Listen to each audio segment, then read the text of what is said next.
నమస్తే అందరికీ. మనం భౌతికంగా చేసే పూజ కంటే మనస్సుతో చేసే పూజ ఎక్కువ ఫలితాన్నిస్తుంది.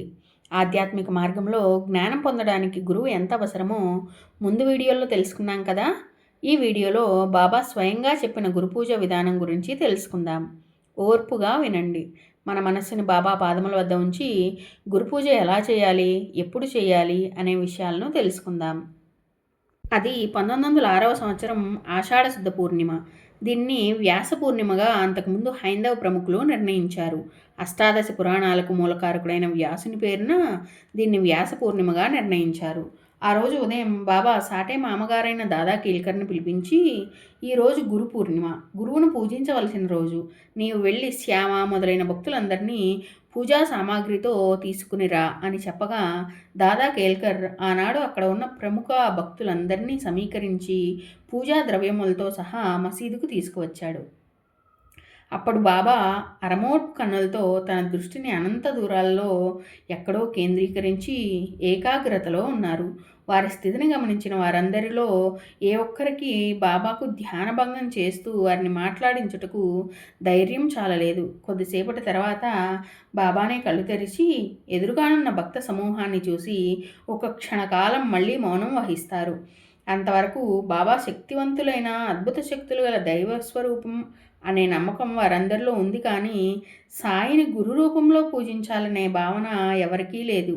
అందువలన గురు పూజ అంటే ఏమి చేయాలో, ఎవరికి చేయాలో, ఎలా చేయాలో అర్థం కాక చూస్తూ ఉండిపోయారు. వారి మనోభావాలను గమనించిన సాయి వారికి ఇలా బోధించారు. మీరంతా నన్ను ఒక దివ్య శక్తులు గల ఫకీర్ననే భావంతో పూజించి అర్చించి ఆరాధిస్తున్నారు. మరికొందరు నన్ను సాక్షాత్తు దైవస్వరూపం అంటున్నారు. కానీ చిత్రాతి చిత్రమైన ఈ సృష్టికి అంతటికి యజమాని దేవుడొక్కడే. నేను ఆయన ప్రియ అనుచరుడిని మాత్రమే. మీకందరికీ నేను తండ్రి వంటి వాడిని.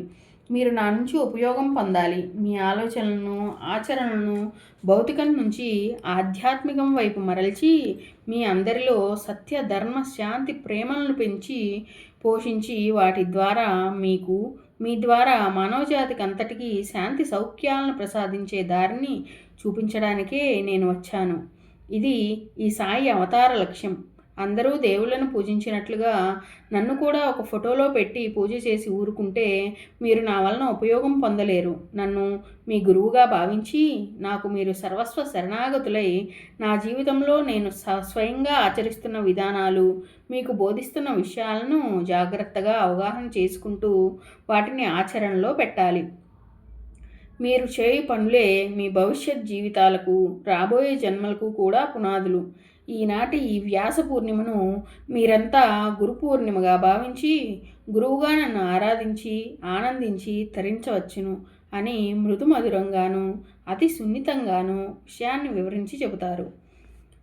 అక్కడి వారందరిలో మొదట దాదా కేల్కర్ పూజా పళ్ళంతో బాబా వద్దకెళ్ళి సాష్టాంగ ప్రణామం చేసి పాదాలను కడిగి ఆ తీర్థం కొంత లోపలికి తీసుకొని తాను తలపై చల్లుకొని అక్కడి వారందరికీ ఇచ్చిన తర్వాత బాబా నుదుటిపై గంధం పూసి బొట్టు పెట్టి అక్షంతలు పూలతో పూజించి బాబాకు ముందుగా కొబ్బరికాయను కొట్టి కర్పూర హారతినిస్తూ ఉంటే బాబా యొక్క మొహం దేదీప్యమానంగా వెలిగిపోతూ క్షణానికి రంగులు మారుతున్నట్లుగా చూపర్లకు కనిపిస్తూ ఉండగా ఆశ్చర్యాన్ని పొందిన ఆనాటి భక్తులంతా బాబా పాదాలను తాకి నమస్కరించాలని తహతలాడారు.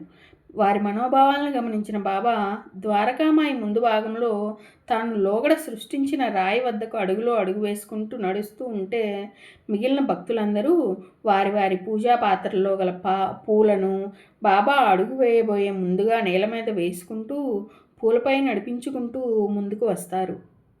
రాతి దగ్గరకు చేరిన బాబా దానిపై కూర్చుని ఎడమ చేతిని కుడికాలు బొటనవేలుపై ఆంచి కుడి చేతిని కుడికాలు తొడపై ఉంచుకొని దృష్టిని కేంద్రీకరించి ఒక్కొక్క భక్తుని రెండు కళ్ళల్లోకి చూపును కలిపినప్పుడు బాబా యొక్క చూపులు భక్తుల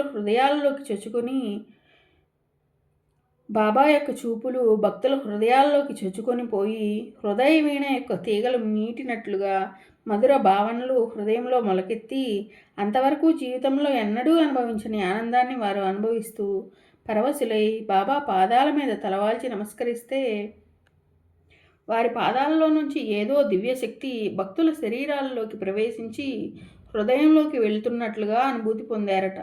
సద్గురువు నుంచి లభించే ఈ శక్తిపాతం ఎవరికి వారు అనుభవించి ఆనందించాలే తప్ప వర్ణించడానికి వీలు కాదు. ఆనాటి ఈ విచిత్ర సంఘటనను, అనుభూతులను స్వయంగా అనుభవించిన వారంతా ఆ మరుసటి ఆషాఢ శుద్ధ పూర్ణిమ నుంచి గురు పూర్ణిమ ఉత్సవాన్ని మేళతాళాలతో, బాజా భజంత్రీలతో, వివిధ రకాల అలంకరణలతో చేయడం ప్రారంభించారు. ఈనాటికి ఈ గురు పూర్ణిమ షిరిడీలో నిర్వహించబడుతున్నది.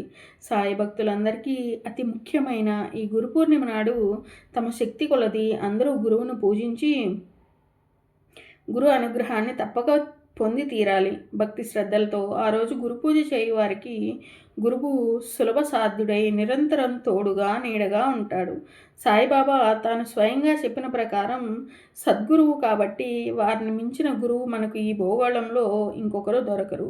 వారికి మనం సర్వస్వ శరణాగతులమై జ్ఞాన మార్గాన్ని మనకు చూపించమని ప్రార్థిస్తూ ఈ అధ్యాయాన్ని ముగిద్దాం. ఈ అధ్యాయాన్ని భక్తి శ్రద్ధలతో పారాయణ చేయు వారికి బుద్ధి వికసించి సత్యదృష్టి కలుగుగాక. ఈ వీడియో మీకు ఉపయోగపడితే లైక్ చేయండి. గురుభక్తి ఉన్న వాళ్ళకి షేర్ చేయండి. ఇలాంటి ఆధ్యాత్మిక వీడియోల కోసం మా ఛానల్ని సబ్స్క్రైబ్ చేసుకోండి.